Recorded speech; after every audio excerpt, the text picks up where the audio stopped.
It's another Thursday evening. That means another episode of Vaping in the Mic, only from Smoke Free Radio Network. The following program is rated TVMA. This program may contain strong opinions, explicit language, and possible adult themes. The opinions expressed are not necessarily those of the Smoke Free Radio Network or its affiliates. This program is meant for mature adult audience. Viewer and listener discretion is advised.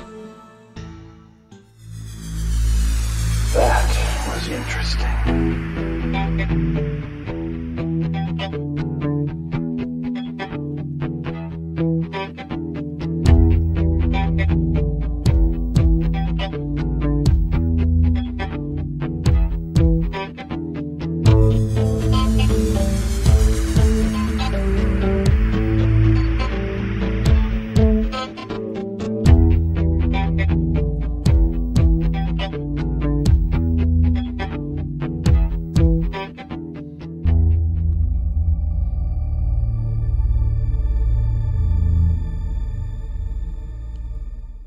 It's another Thursday evening. We've got another episode of Vaping in the Mic. I'm Mike Peterson. Glad that everybody could join us this evening. There's just one little snag as we go along. You're going to see me typing for a minute, or the people that are going to be listening are going to hear me typing, because I absolutely forgot to get one more thing taken care of, which is what we're going to do right now. So here we are. Thursday evening, for the people that are down south, I am seriously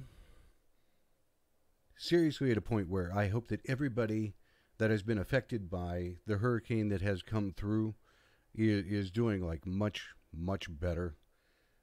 I looked at some of that, and I'll tell you what, folks, that was just one nasty storm. So as always, we keep everybody that was affected by storms in our thoughts and our prayers as they go through trying to rebuild parts of their lives and parts of everything else that they've got going on.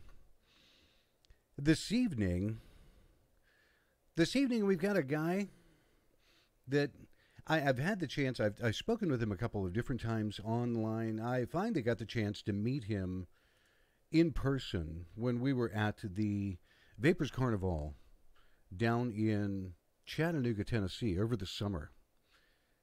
And I'll tell you what, you want to talk about a guy that has a lot of things wired together really well. I'm looking forward to talk to him. Tonight we have Mr. Sherwin Mena, and it's going to be an interesting evening because I asked him just real quick, said, is there anything you want to steer away from? He goes, nope. So I'm like, okay, well, this might very well be one of those wholeheartedly interesting nights. So, if you would, everybody, take time, say hello to Sherwin. Sherwin, how you doing this evening? Good, my friend. How are you doing? Now I've got to turn around and jack your mic volume all the way back up. See, it's this damn mixer. Is that better? Yeah, a lot of it is on my end because I'm trying to avoid an echo in what I'm doing. But we'll get things ironed out as we go along.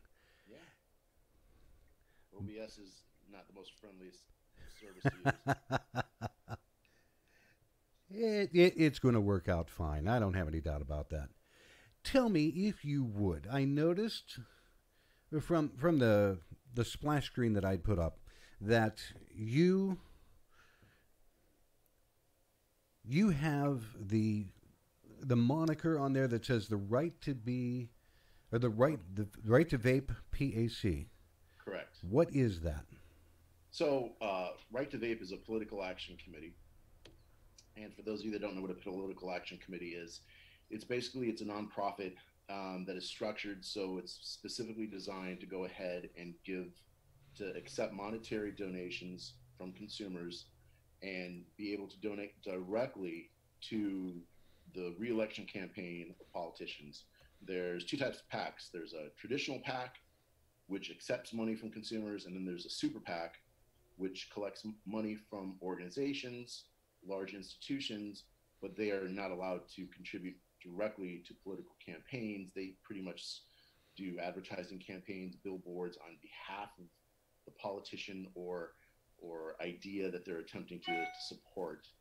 So it's been very effective in North Carolina. I think I always preface with uh, the words that we're the only functioning political action committee for the vaping industry. I think there's another one maybe on the West Coast, but I don't know whether it's actually active. But we have donated considerable amounts of money to many politicians um, at the General Assembly here in North Carolina, and it has helped our cause in North Carolina tremendously. Um, you know, when you have a political action committee, you are considered to be a mature industry. Everyone can have a lobbyist, but a PAC is something completely different because politicians will look at a PAC and they'll say, all right, these people are getting funding somewhere. So we need to really go ahead and take a look at them. And, when you're dealing with politicians, you also have to take into consideration that a lot of these guys are doing something for you, for your cause. So it's only fair that you support them in some way as well. I mean, a lot of times you'll see people go up, talk to their politicians, help us, help us, help us. Well, what are you doing for them? What are you doing for them? And Are that's you, one that I don't think a lot of people take the time to really listen to or to take the time to think about is these politicians are taking their time. They're listening to you. They're trying to do something. And you're right. What are we doing for them taking their time to actually get out and advocate for us or to help change laws, bills, things like that? yeah, and I say it in preface as an industry, not as an individual, because obviously as an individual you can go ahead, you can talk to your politician at all times, but when we go up there, we talk in the form of an industry. So you know, it's like I said, it's just being a mature industry to be able to say that you've got it together, you know what you're doing. Not only that, but you got the support of an industry that is also backing you financially. If you look at certain PACs, politicians don't know where that money comes because a PAC could have zero money one day, it can have 5 million the next. So PACs are always looked at with a raised eyebrow on the political spectrum because it does have the ability to influence, to raise money, and it's something that I mean, politicians have PACs. That's a way for them to go ahead and collect money. PACs can contribute to PACs. That's It's one one of thing that I had not ever really thought of was yeah, that they're their own entity yeah, when it their comes. own political nonprofit entity, specifically for donating to political causes, to reelection campaigns, whatever. Um, so as an industry, and I've always been the one to go ahead and preach this. It's time to go ahead and step up, to go ahead and have a PAC. I believed it from the very beginning. That's why I went ahead and I formed it. And I think that's one of the reasons why you have some of the success that we're having in North Carolina is because we're not only thanking the politicians, verbally, but we're saying, listen, you know what? We believe in you. Here's some money for your campaign. We're behind you. And And that's one thing that I've known or have thought about for a long period of time is you want to grab a politician's attention. Not only do you give them a vote, but you show them cash, yeah, and I they're mean, they're paying attention. yeah, I mean, listen, it's not like you give them money, they're going to do what you want to do. It doesn't work like that. It gives you access. It gives you an ear, a direct ear to talk to. It gives you a time to go out for drinks, sit down, and have a heart to heart with this man instead of speaking to a staffer. You know, that's what a PAC does. Yeah, So, uh, some people have relationships with politicians that can do it without a PAC. That's great, but in the meantime, there's a lot of people that don't, and we've got to take advantage of it. And we've used our funds very efficiently, very specifically, targeted specific heads of appropriations in North Carolina, and I think we've done a really good job. It's obviously it's Republican controlled, but still, I mean, you don't get to the point that we're at uh, by just by that saving grace alone, there has to be a connection, there has to be communication, there has to be access. And in order to get that access, that's what the pack does. And it'd be nice for other states to go ahead and get this off the ground, and see each state have their own pack. How many cloud comps are there that all these states that all these shops hold that are members of state organizations? Well, that money could go to a pack. You know, they could go ahead and have we have a First Friday that happens every 2 months, and we've got all of our members that go ahead and contribute e-liquid, and people even from out of state, hardware. And we've got an auctioneer that comes in, and he does a great job, and he auctions off all that hardware, and we raffle off all that e-liquid, and we raise money for the pack. So there are ways to creatively go ahead and raise money. And since elections are every 2 years, you have enough time to have those meetings to really get a nice little war chest going. And at the end of the year, we go ahead, at the end of the election year, or right before the election year, we have an event. We're a catered event, and we have our politicians, and we have chief of staffs coming in from other politicians, and they learn about our industry, and they hear us speak, they hear me speak, they hear our board members speak, they hear our lobbyists speak, and they have an opportunity to speak because we also have consumers there as well. So it's just it's access. Where can you go ahead and have drinks and food with this guy who has the ability to make or break a bill that's coming your way? How often do you see that, or how often do you find that could be actually true? It from the guy that you were supporting to be that kind of influential. Oh yeah, definitely. You got to understand, you don't have, let me rephrase this. You have to be very selective as to who you give your money to. You have to know who you're targeting, and you have to make sure that they're people that are of authority or have the capability to go ahead and help you in the way that you need to be helped. And that comes from having a good lobbyist who can tell you who to pinpoint. And that is something I don't think a lot of people really understand when they get right down to it, is how the political arena is really working. I mean, the people that I've spoken to, and I've gone around, I hit shops, I try to talk to people individually, and they'll ask me, they'll say, so how does all the political side work? And I'm like, okay, look, we can either talk about advocacy tonight or we can talk about politics, but we don't have the time to do both in an hour, when I sit with them. And it's one thing that you mentioned something a little bit earlier that I never really paid attention to. When you talk... That's a nice effect. I like that. Star Trek-ish. I don't know where the hell that came from.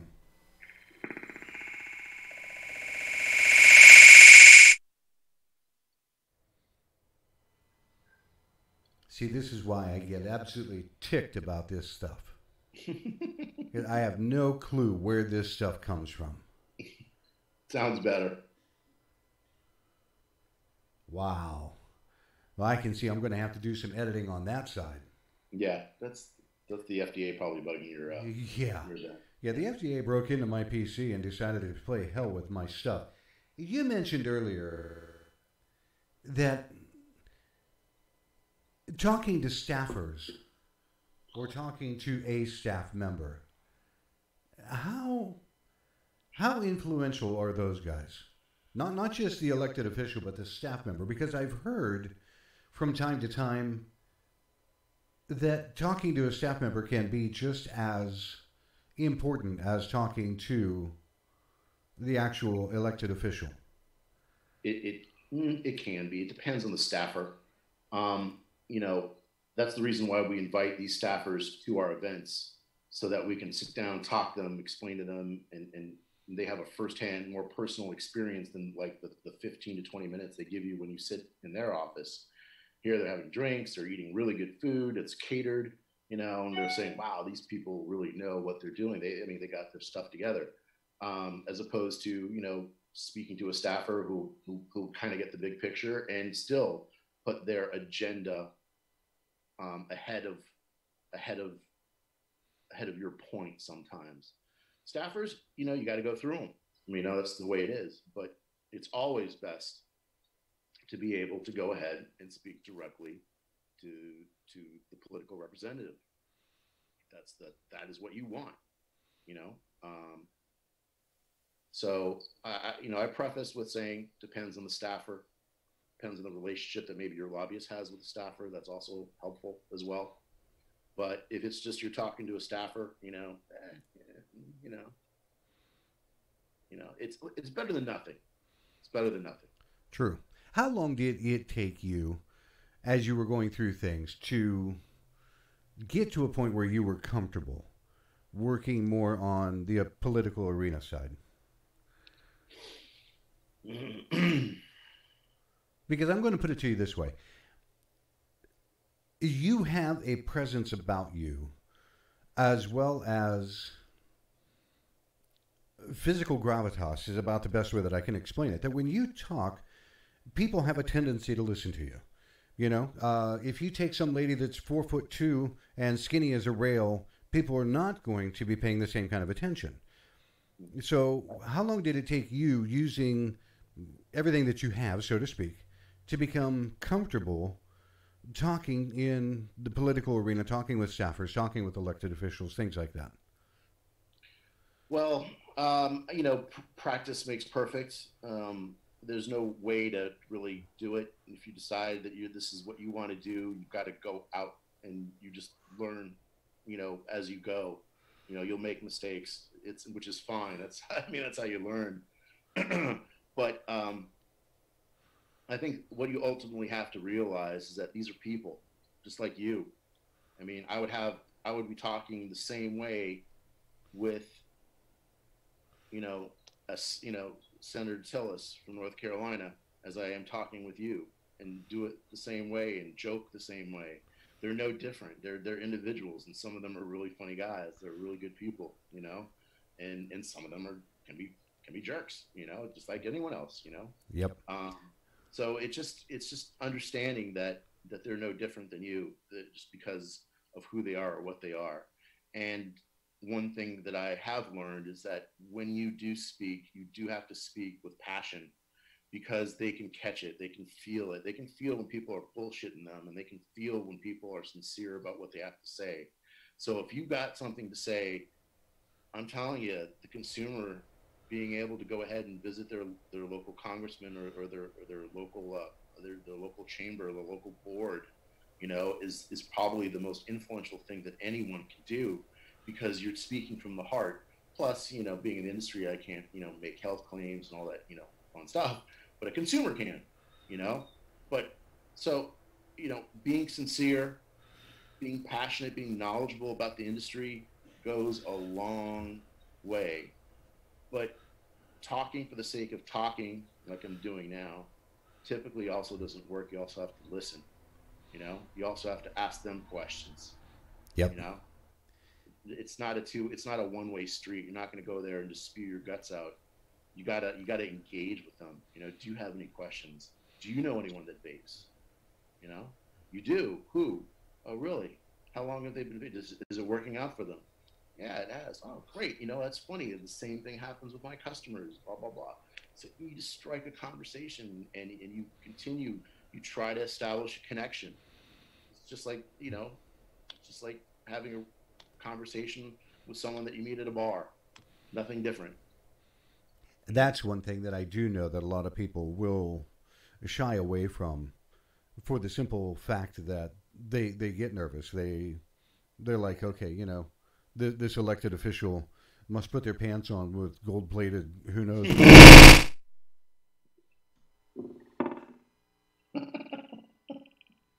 This makes me, I swear to God, this thing's going to drive me up the wall. Let me turn my recorded microphone off. Hold on. There, I threw it away.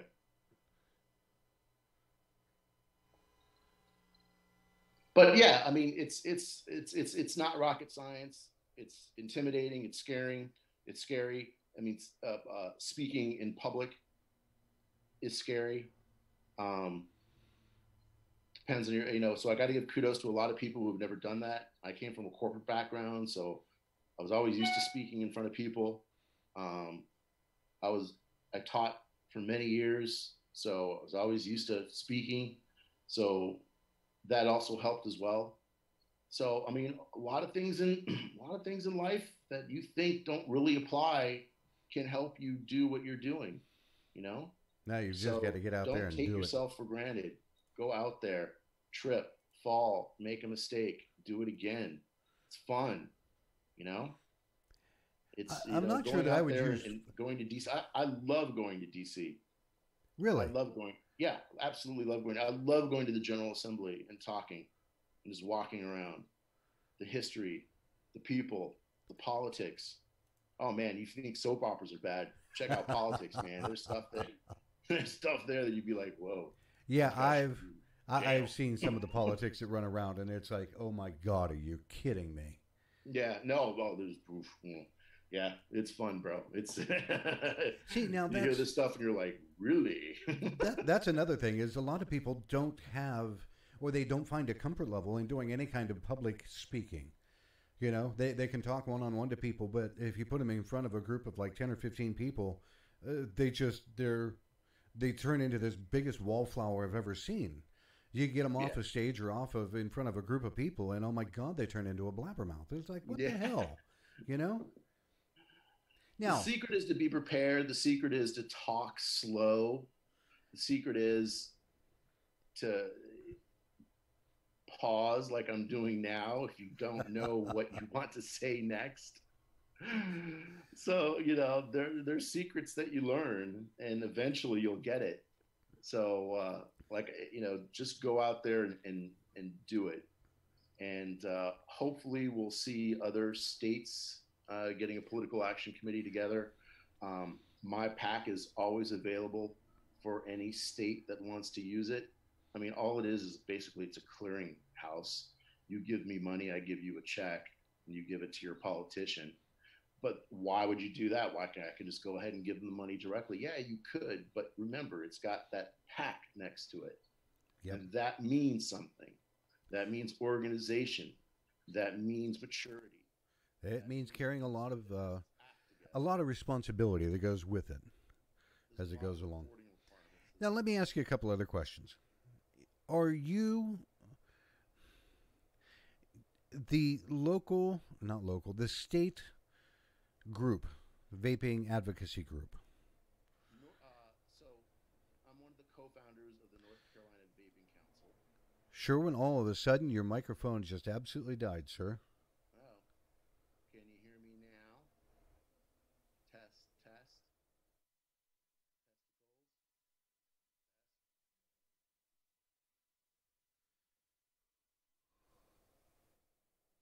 testicles, testes, testicular, testified.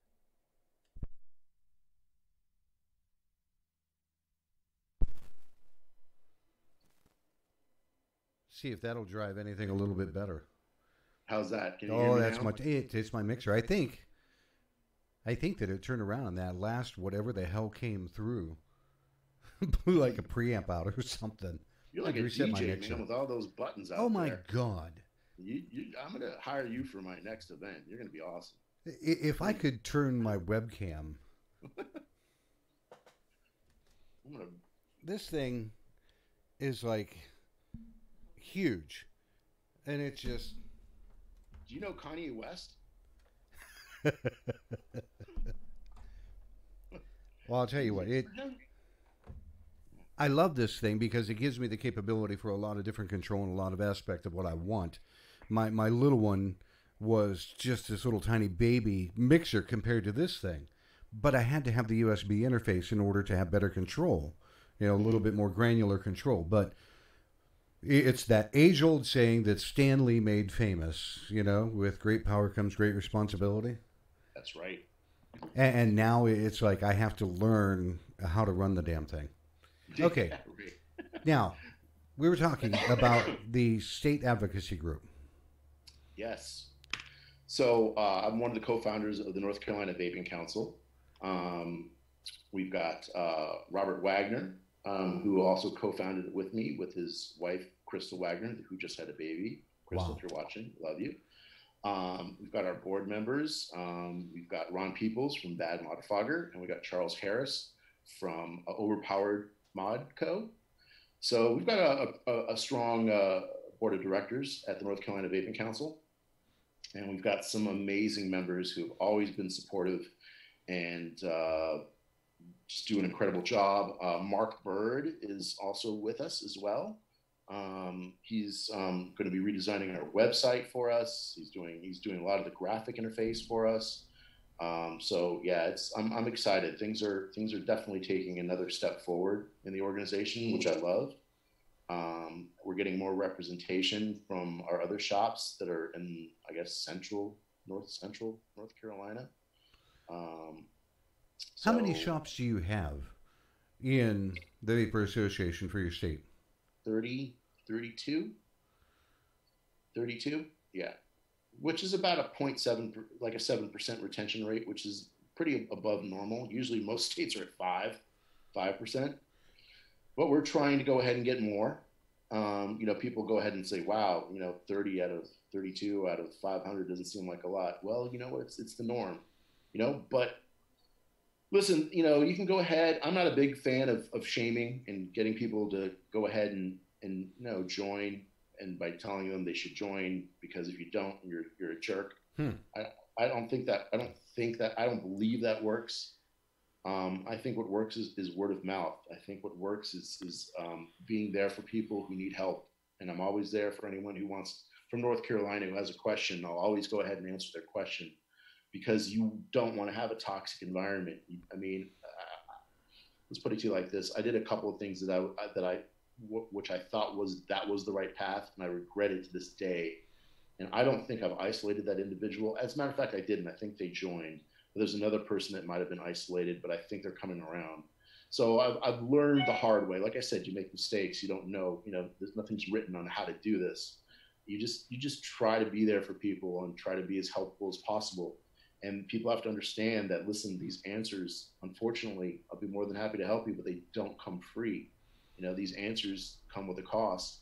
They came with hiring a lobbyist who broke the child resistant cap for North Carolina, who went ahead and limited multiple attempts to increase our sales tax in North Carolina, who went ahead and defeated every bill that went against the vaping industry for North Carolina. Wow. I mean, this costs money, so if you could join us, give us something, we would appreciate it. And they usually end up doing that, And that's a far cry from what I see a lot of other organizations doing, or some, is they try to, like you said, they try to shame people into joining, or they try to play on guilt or feeling of guilt.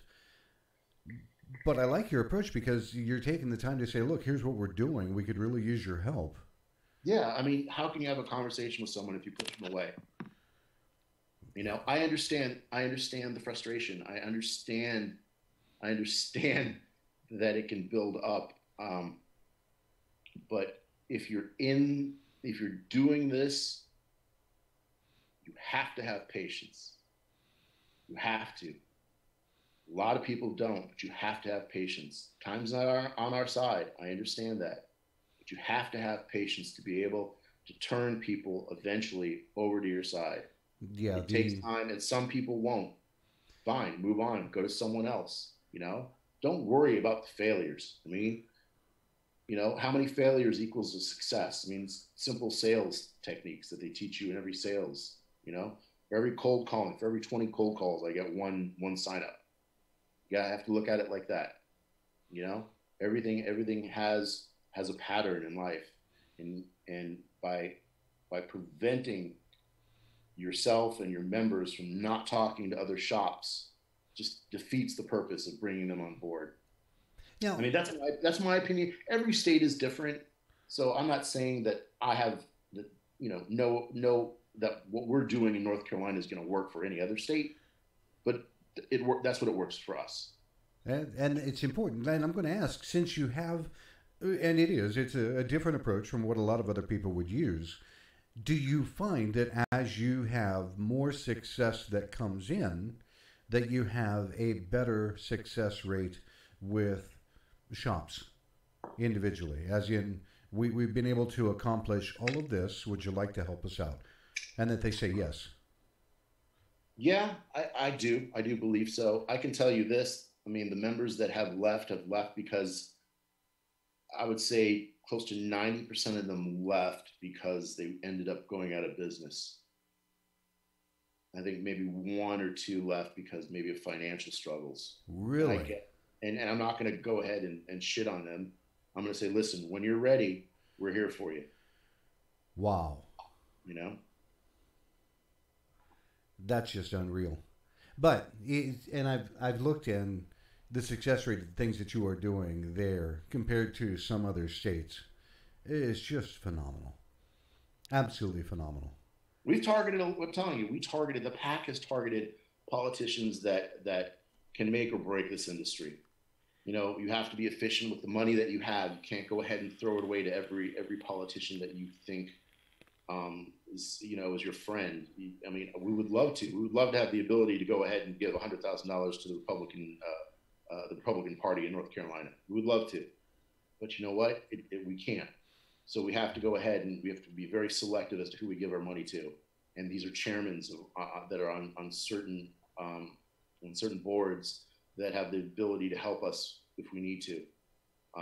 These are people. These are people who have power at the General Assembly. And if you're going to go ahead and approach this, and you don't have that kind of those kind of financial resources, that's what you have to do. You know, so every state should be doing the same thing. Don't target every politician. You got to target the guys that are on those appropriation committees, the ones that deal out funding, the ones that would pass laws, the ones that what the FDA would be under in your state. Those are the people that you guys need to be targeting. You know, make friends with them. Your lobbyists you should be having meetings with those guys all the time. You should be donating to their political campaign. You know, all of that works. It works. You're establishing relationships. We've actually got a group of volunteers now that will be going and helping these politicians come election day. Really? Oh yeah. Oh yeah. We've got some people that are available on the weekends, and we're gonna say, listen, you need some volunteers? We got some people for you to walk around. Now that's huge. I mean, to me, that's a huge, huge dedication of time to be able to help a political person. And I mean, they've got to take a look at that and go, damn, nobody else is doing that, or very few people are. Exactly. And See, that's how it works. It's boots on the ground. It's talking to someone over drinks. It's having a good discussion with passion and having them ask questions and asking them questions. You know, that's the big one. It was one thing that I did hear I sat down. I didn't interview the guy, but I had an hour conversation with a former police chief in an area up here because I wanted to ask him the legalities about underage smoking and vaping and whatnot. But he said, don't ever think, because I had made a derogatory kind of comment going, we're so screwed. He goes, don't think like that. He goes, one person can change the world. You just have to know where to apply your leverage at. Mm-hmm. And by the sounds of it, you're working on that kind of a principle really, really well. Yep. That's how it works. And it is one thing that I would again remind people, it just every time, everything is cumulative of what you do. Yeah. You have a simple conversation here, you have another one there, you have another one there, you're building the friendship, the relationship, but all of the work that you put in is cumulative to be able to help the actual industry. So when people say, well, how can one person make a difference? Come on, folks. One person makes a hell of a difference. Yeah. Let's put it to you like this. In North Carolina, there was this woman that wanted to go ahead and she wanted to do a flavor ban. And we didn't talk about it because it never went anywhere. And she went to a very high level official over at the General Assembly. And he said, you know what, Madam Senator, that is a fantastic idea. But if that man over there approves of it, we're good to go. And he pointed to our lobbyist. Really? Yep. And that's the relationships that you have to have. And those take time. Like why you said it takes patience. It takes patience. Everything takes patience. It takes time. I mean, we started in 2015. You know, we after the 5 cents per mil tax was passed, we were fortunate enough to have an incredible lobbyist who is just not. He ended up being also a very good friend of mine, but he's also a vapor as well, and he has grown not only with us but also with his firm. He's now a partner in the firm. He now represents a league of various clients. And when you're dealing with a lobbyist, you got to understand that the people that he represents is also a reflection of you, in the sense that if he's a good lobbyist, he can use the leverage of those clients to benefit you. And that's something that I don't think people listen to, pay attention to, or otherwise. No, it's all backdoor politics. This is the stuff that you don't hear about. I mean, this is the stuff that you really people don't seem to understand. But at the heart of everything, you know, they say business is not about, you know, business is business. You know, I don't have to like the guy who I'm doing business with. Bullshit. You do have to like the guy that you're doing business with. Yes, you do.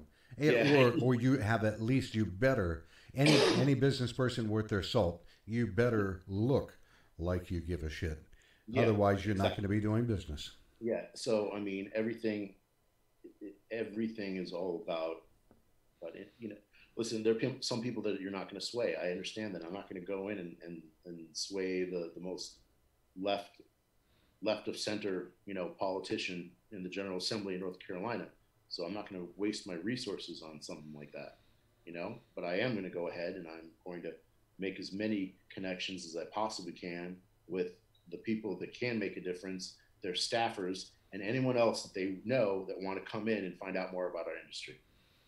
And, you know, having an event to go ahead and, or a reception, as we call it, to honor these politicians during election time is probably the most important thing that any state advocacy group can do, because it shows you're a mature industry and it brings in other politicians other than the ones that you are representing. You're bringing in other chief of staffers from other sides of the political spectrum.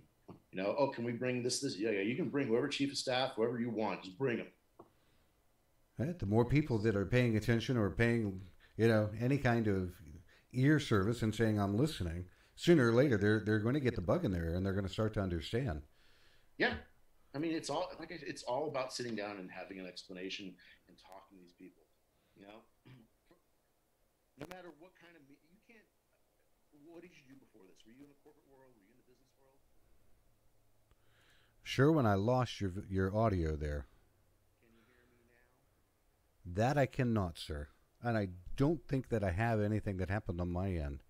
I tell you what, if you can hear me, what we'll do just real quick while I take a look, I'm going to go ahead and take just a couple of minutes to talk about our sponsors for a moment. I'm going to do our sponsor spot because without our sponsors, Smoke Free Radio would not be possible. So we will be right back.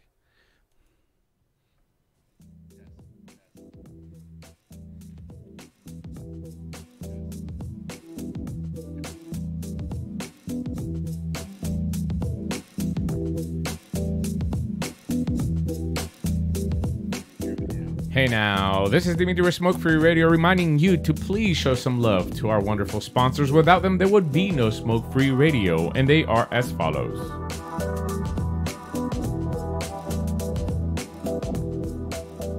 All the way from Florida, Moon Mountain Vapor, with locations in Florida, and their liquid available for wholesale and retail, moonmountainvapor.com.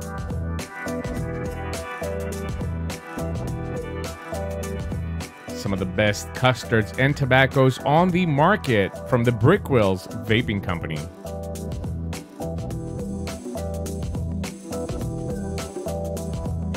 The lovely Shell with a vapor bar, locations in Texas, Virginia, and West Virginia.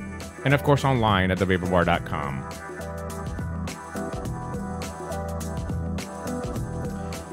And who says you can't have award-winning e-liquid without cartoon characters? That's exactly what you're going to get at theplumeroom.com.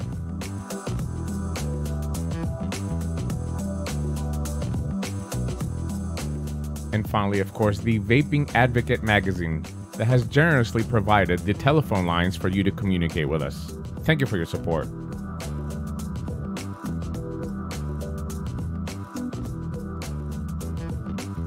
And finally, for you, the listener, don't forget to check out the coupons and codes page on Smoke Free Radio. Pick up some e-liquid and save some money. From all of us here at Smoke Free Radio, thank you. See, I'll tell you what. No matter what direction I am going in this evening, something is going on that it's like, oh my God, really?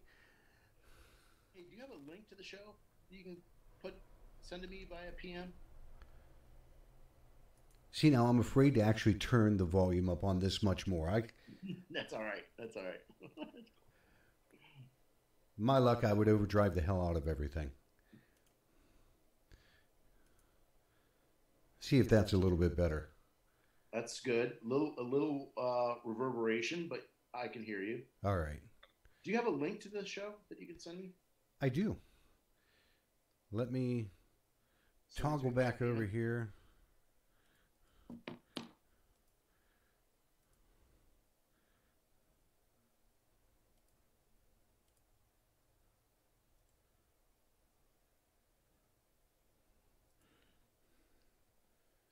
It's the only downfall with my tennis racket of a pop filter that Dimitri busts my balls about all the time is that I have to look over the damn thing to see my keyboard. I feel like a granny behind a driving wheel or something, you know?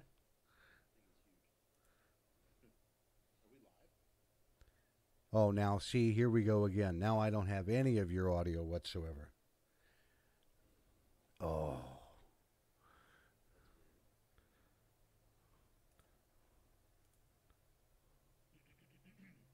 I'm not showing anybody on mute. Can you hear me at all, Sherwin? Yeah, I can hear you perfectly. Your audio is like absolutely nothing. Like 100%. No, not even being that kind of close. Are we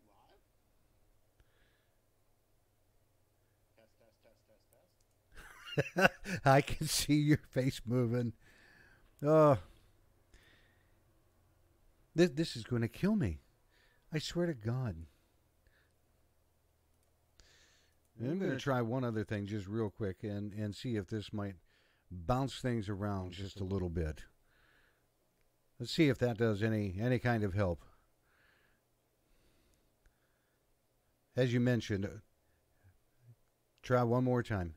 I have absolutely nothing coming across from you at all.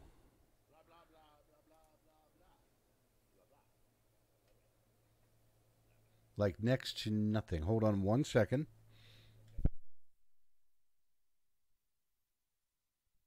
Blah, blah, blah. Yeah. There's something in it might even be just in when I installed the mixer, I had to install an actual secondary piece of software to be able to use everything. So I don't know if there's something wrong with the mixer in and of itself. Now I can hear you perfectly fine. It's like awesome. That classic reboot your PC. Right. Oh my God. Yeah. Are we live? Absolutely. We haven't stopped doing anything. It's the wonderful thing with this show is no matter if I fuck up or not, it goes straight across. It's the only way I'm going to learn how to do things. It's like jump in, do it. Yeah. See, when I started with Wirecast and I was doing just a little bit of stuff, it was good, but Wirecast ate the hell out of my PC. It ate my PC for lunch. To where I would even try to open up Facebook to look at a chat room, and it just, oh my God, it was hell. So I moved to OBS, but now this is like a whole new experience. Yeah, it's a learning experience. You'll get it. Like I said, OBS is a pain in the ass, but eventually you'll get it. Somewhere along the way, it all works out. Yeah. Yep. All right, so I'm always paying attention to time, and I'm not going to hold you up all night. But there is something else now that I want to turn attention to and talk about, if you don't mind. Sure. The Vaping Legion. Okay. I know that people have heard me talk about it before, and when I've had other people on, but tell me, what in a nutshell is the Legion? The Vaping Legion is a group of consumer activists Okay, who, hold on. And I don't mean to interrupt. I need people to listen and understand. Tell me the difference between an advocate and an activist. I think, in my personal opinion, an activist is someone that actually goes ahead and does something, as opposed to an advocate who goes ahead Hold on, Sherwin. I swear to God, this thing is going to absolutely fry my brain. I didn't touch a damn thing, and your mic audio went absolutely to hell.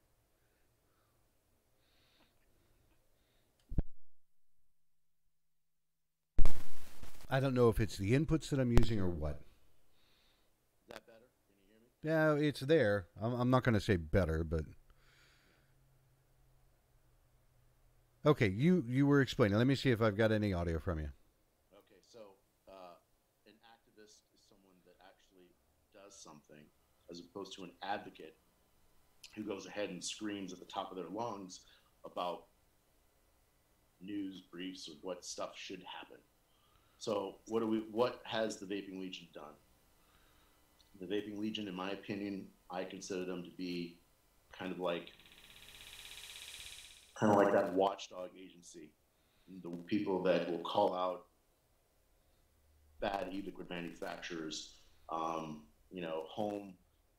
brewed e-liquid manufacturers that are selling to the general public labels that are just completely irresponsible. They have no filter because they want what's best for the industry. They do not get paid. They're not paid by anyone. They do it for the love of this industry.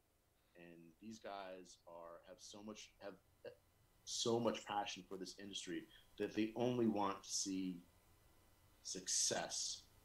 Now, in the past, there have been some issues, and I think that has been cleared up. I think there's been a degree of professionalism that has been brought to it. I also understand that, with that, there's always growth within any kind of institution. And I think as things move forward, you'll see that growth. The growth is coming. The maturity has come. I can't speak for what happened in the past. Not very familiar with it. I can only speak about what's happening now. And I think that our actions speak for themselves. We raised over $700 for CASA in regards to T-shirts. We raised over $5,000, I think, for a waffle for CASA that Wow. a lot of people don't know about. And so we do a lot, and we are the watchdogs. We are the ones that people come to when we're not the savior that you want. We're the savior that the industry needs. And sometimes things can get dirty. Sometimes things can get bloody. And, we do what we feel is best for this industry. And we want this industry to survive. We want it to have the diversity that you currently see in the marketplace. Don't want to see it dominated by only a few manufacturers. We want it healthy. We want it representative of what this industry truly is, and that is public health.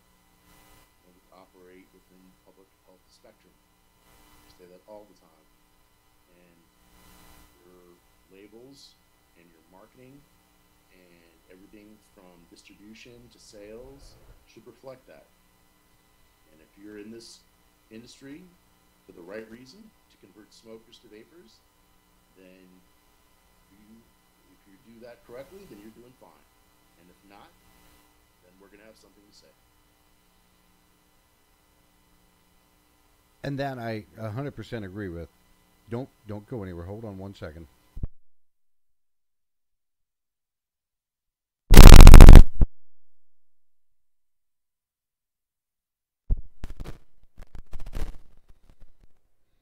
Like I said, this thing's absolutely going to kill me.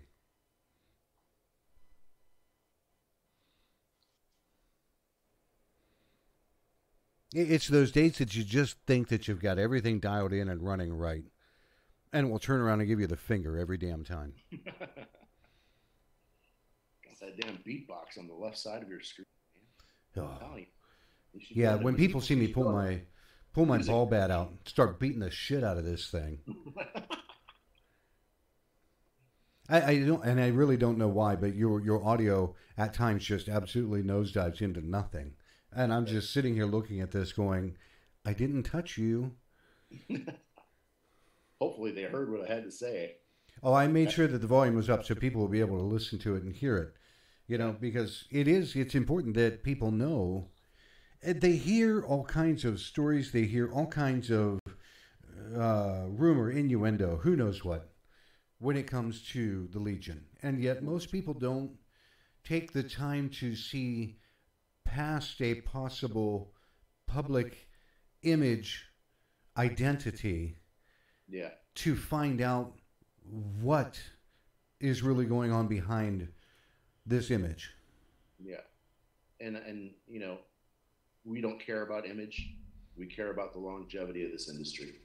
Like I said, we're not the people that you may want, but I think it's the people that you need right now in order to do the things that need to be done that other people can't do. Now, a lot of these consumers, activists that are part of Legion can get away with a lot because They're consumers. Yeah, they're consumers. You know, so they have the ability to do what they want, and so I do believe that it's a necessity that the industry needs. It's one of the things that, as a manufacturer, I can't say what is on my mind half the time as well as a consumer can say it. Because if I say it, the FDA is going to come after me, or I have the possibility of getting into a lot of trouble. You know, but a consumer can stand up and say, here's what I believe to be true.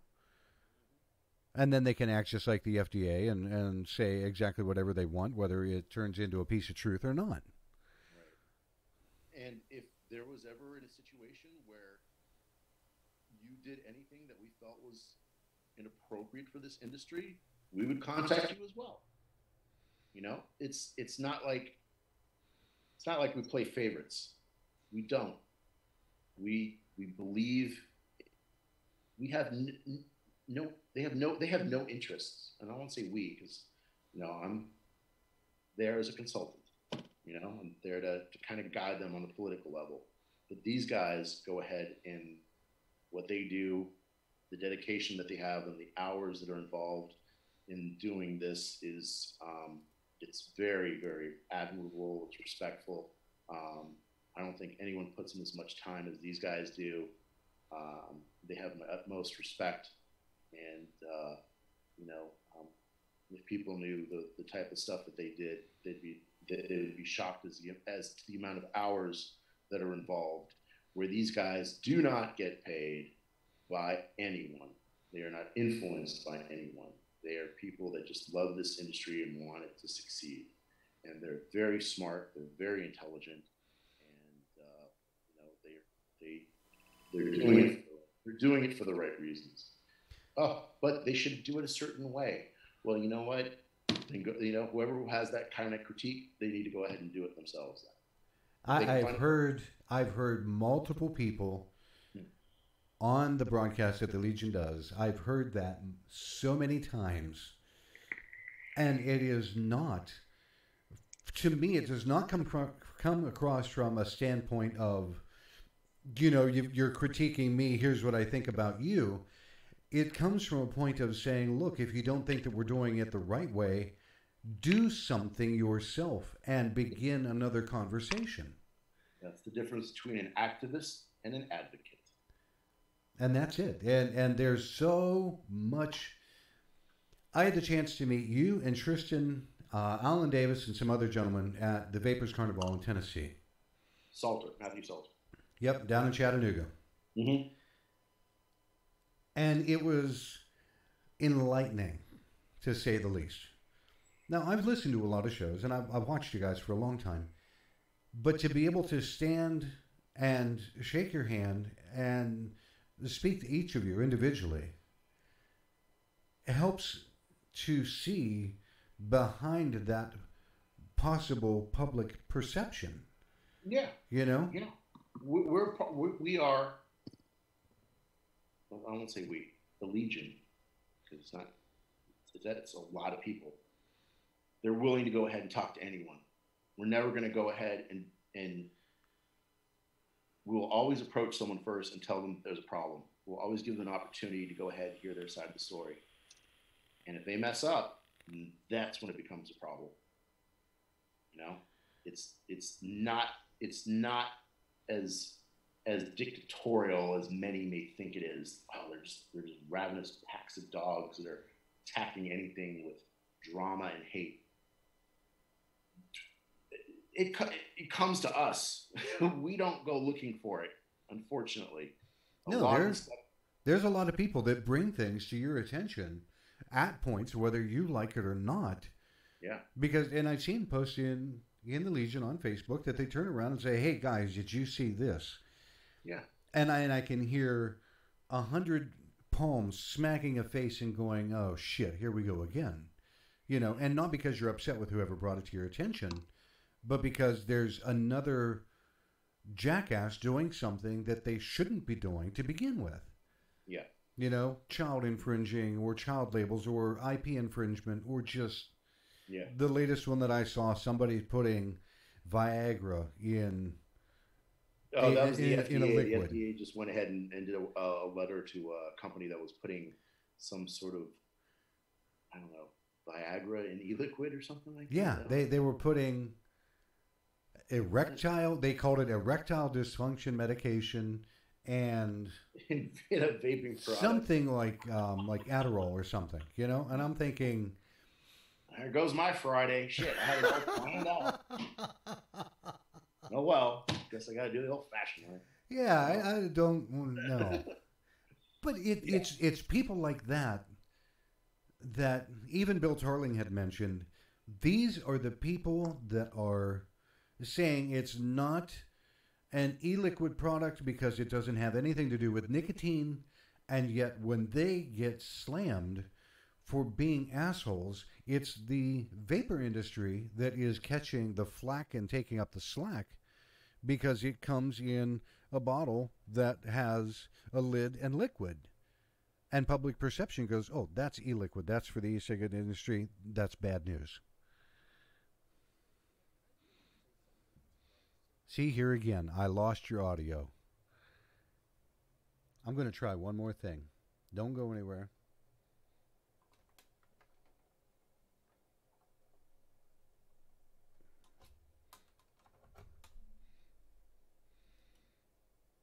Now let me see if I can pick you up on that side.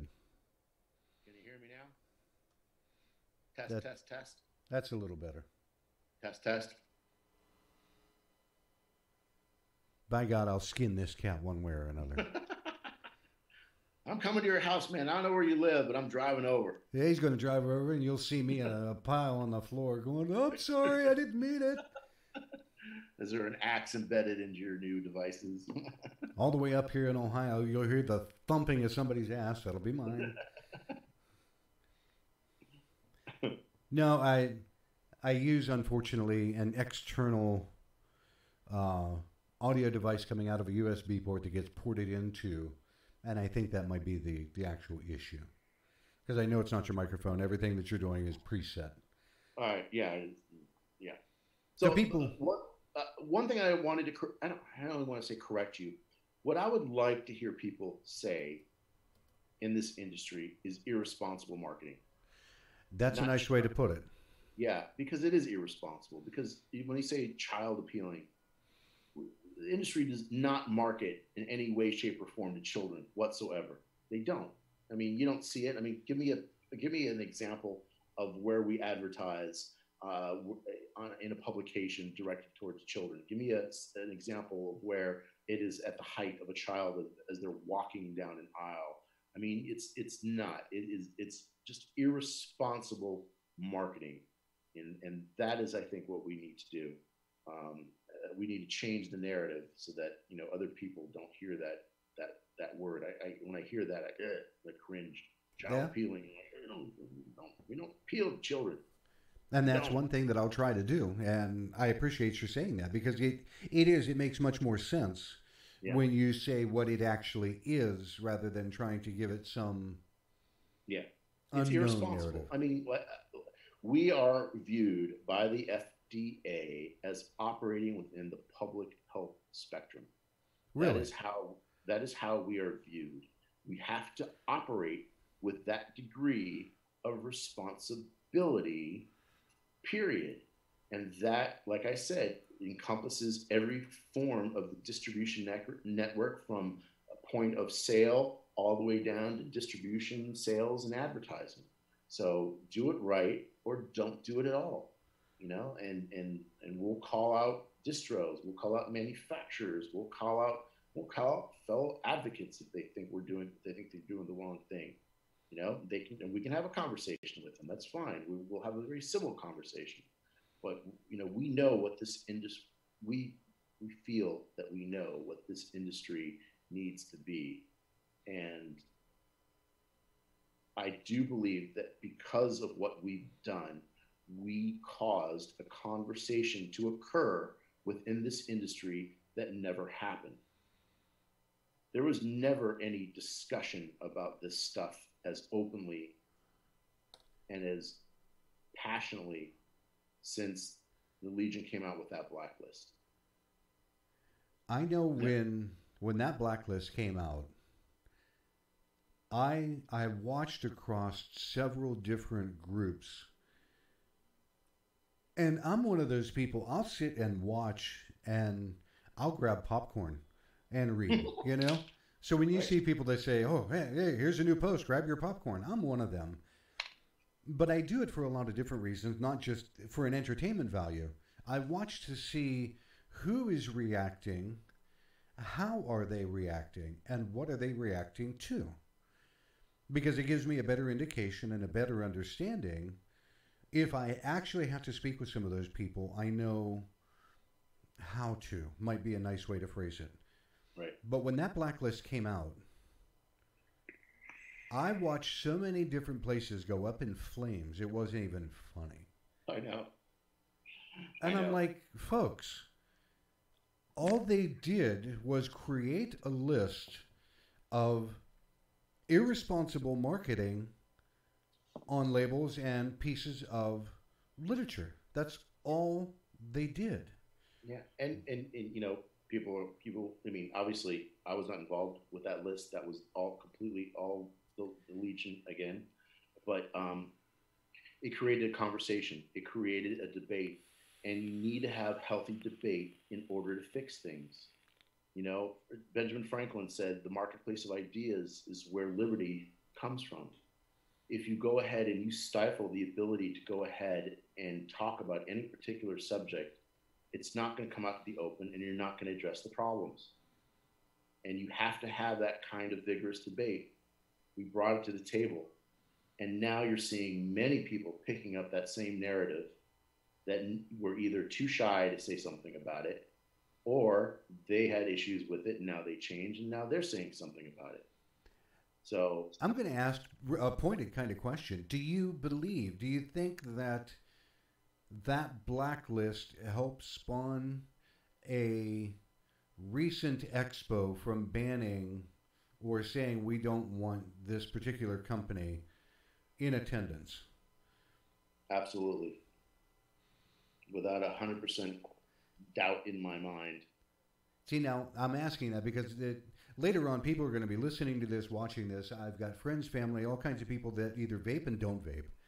But I want them to know something small that started out as a post in a piece of paper helped create a capability for an expo presenter to look at a major person that wanted to come in and they would say no because you have irresponsible marketing.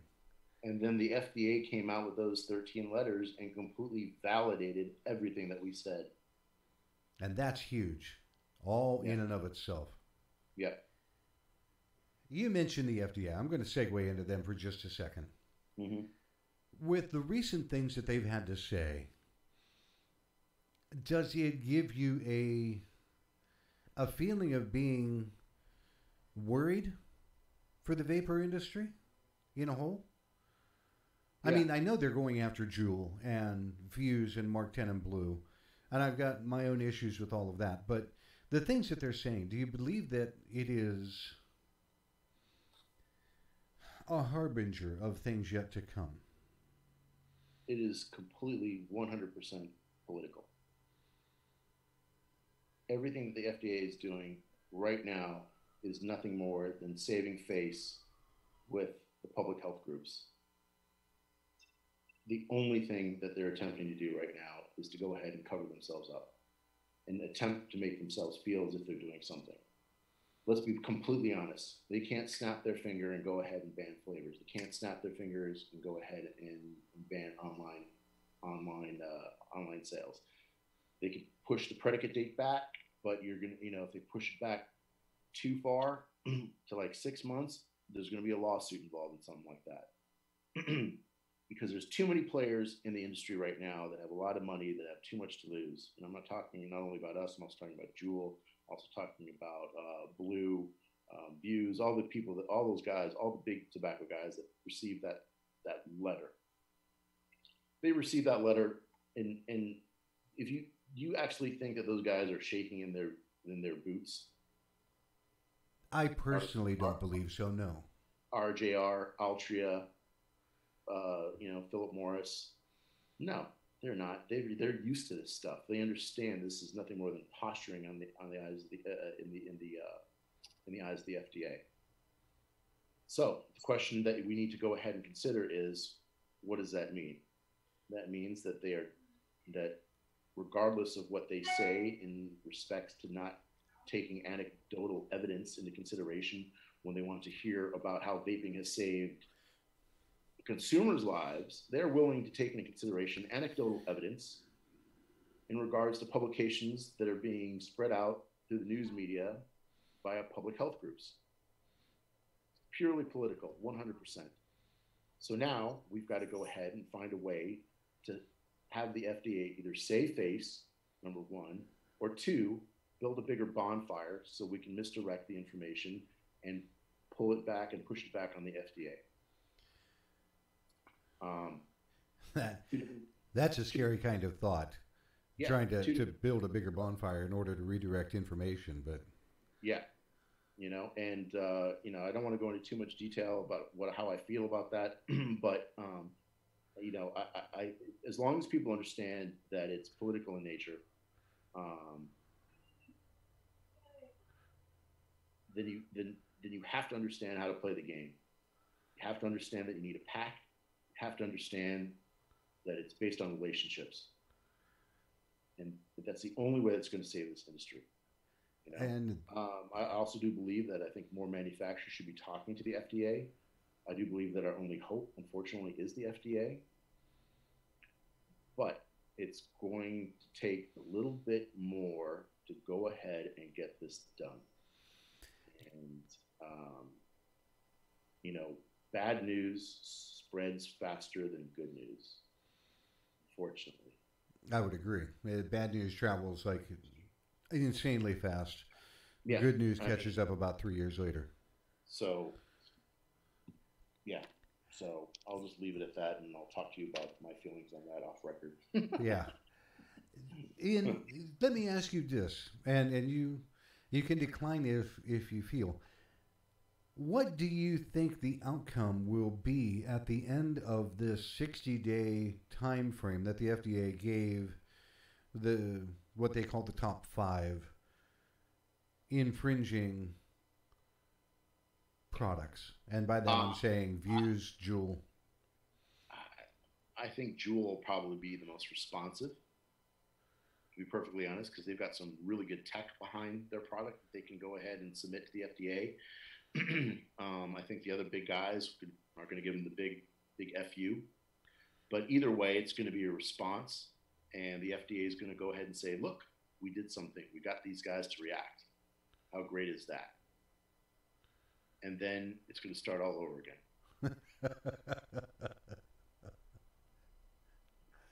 As long as people who are listening understand that the industry will be dead in 4 years, as long as you understand that, then you've got to understand that if you care about this industry, you need to get your shop involved in state groups, and you need to join CASA, and you need to, more importantly, vote. If you do not vote during this election year, you do not have the right to complain about anything. Voting right now is our biggest weapon that we have. And it's not just you, it's the people that you know, the family that you know. And if we can go ahead and be credited for an election, it would be huge. It could be just one election. Look what happened to Senator Ron Johnson. Remember that? I do. Yeah. Can you imagine if one of these state groups went to one of these candidates during their election time, and they won, and they said, "Thank you, state advocacy organization, for supporting my reelection and helping me win." Get that on video. Yep. Give it to was it ATR, Americans for Tax Reform, and let them run with it. They'll run that all over the place, media-wise, and it'll send political ripples like you've never seen before. That would cause everybody to start to scramble, saying, "How do I get a piece of that?" From a political standpoint. Yep, that's what needs to be done. If you're a state advocacy organization, if you're supporting a particular candidate, every state organization should have your lobbyists come up with political recommendations as to who to vote for this election within your state. Pick one. You want to pick the one that you carry across the line, not the one that's a slam dunk. You want to go ahead and support the guy who you carry across the line. You get that guy to win, you get him on video, that's all you need. If we have 2 or 3 examples of that, we can send that to ATR, and I guarantee you the political fires of the vapor industry will be seen from here to DC. Guaranteed. I would agree, because once people start to see that happening, it becomes more like the bonfire of what you were just saying. It helps change the narrative from a public opinion, if I can put it that way. Yeah. I'm telling you, I always forget his name. Is it Grover Washington? Who's head of the ATR? I always forget the guy's name. He wrote a piece about when Ron Johnson got reelected, and it was covered. It was covered in one of the local Sunday talk shows about, tell me something that is surprising that I don't know. Senator Ron Johnson got reelected with the help of the vape community, over in where is he, in Washington? Over in Washington. So we need to watch out for this. I was on one show. Really? Imagine if we had 3 state candidates that we have on video saying this. That's what we need. It's exactly what we need from an industry standpoint, is traction for the right people, be it Senate, be it Congress. Yep. That's why CASA is so important. That's why we need to increase their membership.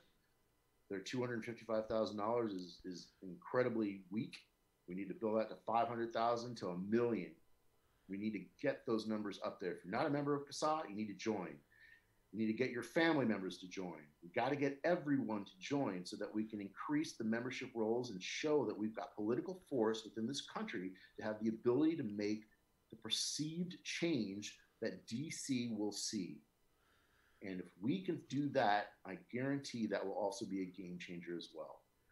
We don't have money, but we've got numbers, and we've got to be able to use it. And you've got to know how to play the game. It's not about money. It's about perception. It could very well be that the guy won by 10 points, and it was, a family of 10 in the middle of bumfuck nowhere that Yep. went ahead and did it. But he thanked the vapors for something like that. It's the perception, the DCCs of him actually thanking this community that matters. And that's what we need to do. That's the belief that would drive it and carry it home for an awful lot of people. There is no doubt about it. Yeah. And especially when you get into the belt area for DC, when other members start to see there's this voting block that is becoming larger and larger, and it can turn the tide of an election, that's when they'll start to pay attention. Yep, absolutely. Well, Sherwin, before I finish out for the evening, is there anything in particular that you would want people to know or to hear? Vote. Vote this election. Get your family members to vote. Get your friends to vote. Tell them who you want them to vote for. Contact your state advocacy organization. Find out who they recommend and vote. That's what, if anything comes out of this, and if anyone who is listening, that is probably the most important thing that we need to do that's coming up in November. Most recently, it's bar none, 100%. I would agree, because I'm seeing, even on local scales, where people are starting to get out to vote that had not done so previously or had been so relaxed in their voting capability. Yep. That it has changed. Locally, where I'm at in the city, I'm hour and a half southeast of Cleveland, Ohio, in the small towns, and I'm seeing political landscape changing because other people are coming out and saying, we're not going to support you. And all of a sudden, within 7 days, that political candidate has changed their narrative to become, oh, no, I'm for these people. Check this out. So every vote counts. There's no doubt about that. Yeah, and remember, it's not just you that's voting. If you're passionate about a particular subject and you've got family members, you're telling me that you don't have influence over family members and friends? I mean, come on. It's true. On. When it comes to voting, just listen, do me a favor, just vote for this guy. Just vote for this guy. Please, just vote for this guy. You can vote whoever you want, but vote for him. Just pick one. Pick one in your state and target him.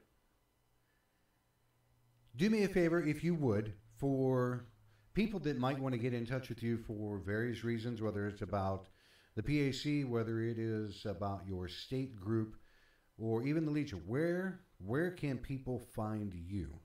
On Facebook, you can find me, Sherwin Mena. Right to Vape PAC on Facebook, North Carolina Vaping Council on Facebook. If you're a shop owner that's in North Carolina and you want to join, ncvapingcouncil.com. If you're a consumer that wants to donate to Right to Vape, it's right, RIGHT, the number 2, vape, VAP.org. And we're willing to take donations because it's all consumer funded, not institutionally funded.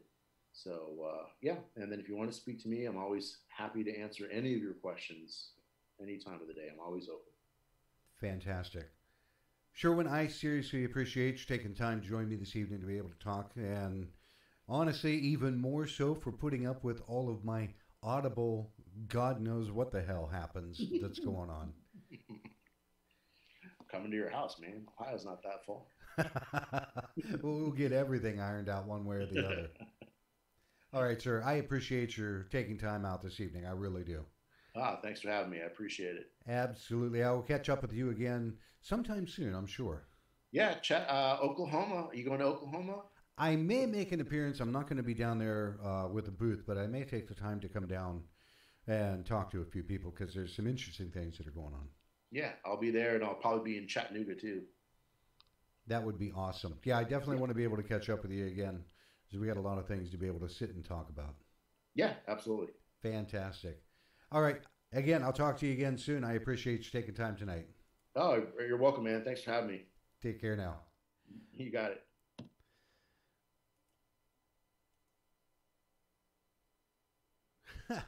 And here we are with an absolute blank screen. You got to love that. I go to do one thing and it stops and does something completely different. Oh, I love technology when it works. I don't like technology when it turns around and it gives me the finger. This evening, that was Sherwin Mena, who very much has an awful lot of information, has a literal ton of things that he's able to help work around and do. And as he mentioned, everybody, if you have one thing that you want to get done, join your state association for vaping, whether you're a shop owner or a manufacturer. Join CASA, join your national group, and get out and vote. And those are the biggest things. Next week I've got another gentleman coming up. I'll make some splash announcements as we go along, but for right now, it has been another Thursday evening filled with a bunch of question marks and a lot of foul language that I wanted to say on my end. I appreciate everybody very much taking time to join me for tonight's show, and I will catch you again next week. Until then, I hope you have a great weekend.